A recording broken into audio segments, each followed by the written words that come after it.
আমাদের চারপাশটা হারাম সম্পর্ক দিয়ে ভরে গিয়েছে। মানুষ এখন এটাকে একদম নর্মাল ব্যাপার ভাবছে, কিন্তু কোরআনে এই হারাম সম্পর্কের যে কত ক্ষতিকর আজ আমরা সেই সম্পর্কেই জানব। আসসালামু আলাইকুম প্রিয় দিনু ভাই এবং বোনেরা, আশা করছি আজকের ভিডিওটি খুব মনোযোগ সহকারে শেষ পর্যন্ত দেখবেন।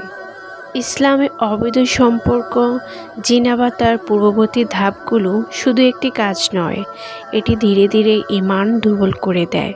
আল্লাহ বলেন, তোমরা ব্যভিচারের কাছেও যেও না, নিশ্চয়ই এটি অশ্লীল কাজ ও নিকৃষ্ট পথ। সূরা আল ইসরা। এখানে লক্ষ্য করুন, কাছেও যেও না বলা হয়েছে, অর্থাৎ শুধু শারীরিক সম্পর্ক নয়, বরং অবৈধ চ্যাট, গোপন কথা, আবেগী নির্ভরতা, একান্ত দেখা করা সবই সেই পথের অংশ। রাসূল সাল্লাল্লাহু আলাইহি সাল্লাম বলেছেন, চোখেরও জেনা আছে, কানেরও জেনা আছে। সহিহ হাদিস, সহিহ মুসলিম।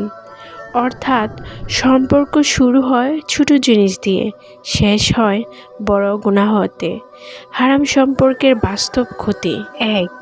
হৃদয়ের অশান্তি। শুরুতে ভালো লাগে, কিন্তু ভিতরে অপরাধবোধ কাজ করে। নামাজে মন বসে না, দোয়া করতে লজ্জা লাগে। 2. আত্মসম্মান ভেঙে যায়।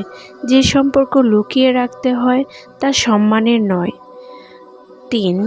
আল্লাহর বরকত কমে যায়।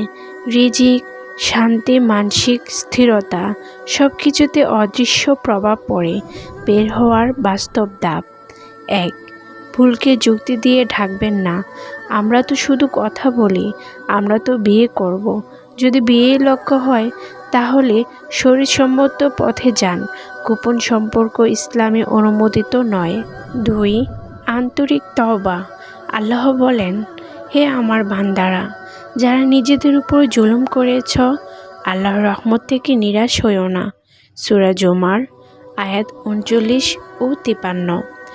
তওবার শর্ত: অন্তরে অনুশোচনা, সঙ্গে সঙ্গে সম্পর্ক ছিন্ন, ভবিষ্যতে না ফেরার দৃঢ় সিদ্ধান্ত।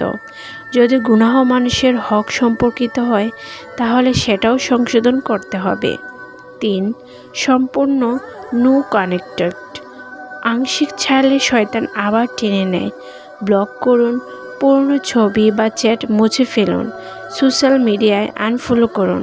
শুরুতে কষ্ট হবে, কিন্তু কয়েক সপ্তাহের পর মন হালকা লাগবে। 4. ইবাদতের স্বাদ তৈরি করুন। রাসূলুল্লাহ সাল্লাল্লাহু আলাইহি সাল্লাম বলেছেন, দুনিয়া হলো মুমিনের কারাগার। সহিহ মুসলিম। কষ্ট হবে, কিন্তু এই কষ্টই জান্নাতের রাস্তা তৈরি করে। করণীয়: 5 ওয়াক্ত নামাজ সময় মতো, প্রতিদিন অন্তত 10 থেকে 15 মিনিট কোরআন, তাহাজ্জুদ, কান্না, বেশি বেশি ইস্তেগফার। 5. পরিবেশ বদলান। খারাপ সঙ্গ গুনাহের বড় কারণ। নেক সঙ্গী নিন। রাসূল সাল্লাল্লাহু আলাইহি সাল্লাম বলেছেন, মানুষ তার বন্ধুর দিনের উপর থাকে। আবু দাউদ। 6. বিয়ে হালাল সমাধান। রাসূল সাল্লাল্লাহু আলাইহি সাল্লাম বলেছেন, হে যুব সমাজ, তোমাদের মধ্যে যার সামর্থ্য আছে সে যেন বিয়ে করে। বুখারী ও মুসলিম। যদি দুজনেই আন্তরিক হন, পরিবার রাজি হয়, তাহলে দ্রুত হালাল পথে যান, না হলে আল্লাহর জন্য ছেড়ে দিন। গুরুত্বপূর্ণ বাস্তব সত্য: আপনি কাউকে ছাড়ছেন না, আপনি নিজের ঈমান বাঁচাচ্ছেন। রাসূল সাল্লাল্লাহু আলাইহি সাল্লাম বলেছেন, যে ব্যক্তি আল্লাহর জন্য কিছু ছেড়ে দেয়, আল্লাহ তাকে তার চেয়ে উত্তম কিছু দেন। এটা শুধু হাদিস নয়, অসংখ্য মানুষের জীবনের বাস্তব অভিজ্ঞতা। সর্বশেষে বলবো, হারাম সম্পর্ক থেকে বের হওয়া দুর্বলতার চিহ্ন নয়, এটা ঈমানের শক্তির প্রমাণ। আজ যদি আপনি কাঁদতে কাঁদতে ছাড়েন, আগামীকাল আল্লাহ আপনাকে হাসতে হাসতে উত্তম কিছু দেবেন ইনশাআল্লাহ।